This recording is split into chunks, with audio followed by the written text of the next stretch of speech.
quick, I'm gonna show you some tips and tricks to centering. One thing is if this is wet, your wheel head is wet, or this is wet, and you try to slam it down and then spin your wheel, it's gonna go flying off the wheel. So you wanna make sure that the wheel head is dry and your clay is dry. And then you don't wanna just, gently put it on there. You wanna smack it on there, give it a couple taps.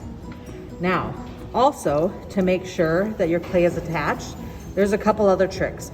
Instead of pushing right away with this, you're gonna apply pressure here and roll it down with this hand, yep. Another thing you can do is take your finger and kind of push that clay down to create a seal. That'll help. And then once you're sure it's attached, then you can start pushing in to get it centered.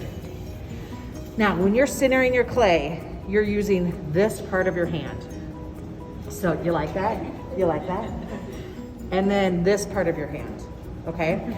So your power is coming from your hip, down your bone here, and out this part of your hand.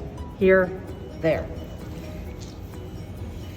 If you're having a hard time, is to hang on to your pinky like this. Put this at a diagonal, not like this, at a diagonal. Apply pressure and hold. This is the center of your clay. When you're centering, you're applying pressure towards this, but not past it. If you go past it, that's when your clay gets all crazy. So I'm gonna apply pressure towards this center and then hold. If you keep moving your hands and you don't hold, the clay doesn't have time to respond.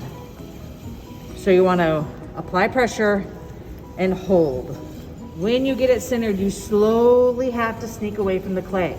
Like as you're letting go, you're also slowly stopping your wheel. Anybody have any questions about any of those tips? So the question is, what happens if I let go too fast? So see how it's perfectly centered? I let go really fast. You see that? How off center it got? And it's hard because you get excited and then you let go really fast. Yeah, good question. So to know it's centered, or even if you're asking me if it's centered, you have to put your hands on it like this. See how I have a little bit of a wobble? That means it's not centered. Now there's no wobble. That's how you know it's centered. Yes, good question. You guys, you cannot go on to the next step successfully without doing this one correctly. So if it's not centered and you try to put your center hole in, it's not gonna work. Which brings me to this. Once you do put your center hole in, if you mess it up, I'm gonna try to mess it up. You can't go back and try to center this again. Game's over. Whatever step you mess up on, the game is over. You have to dry your clay off, take it off, and start again. So don't waste your time trying to do that. As soon as you mess up, dry it off and get rid of it.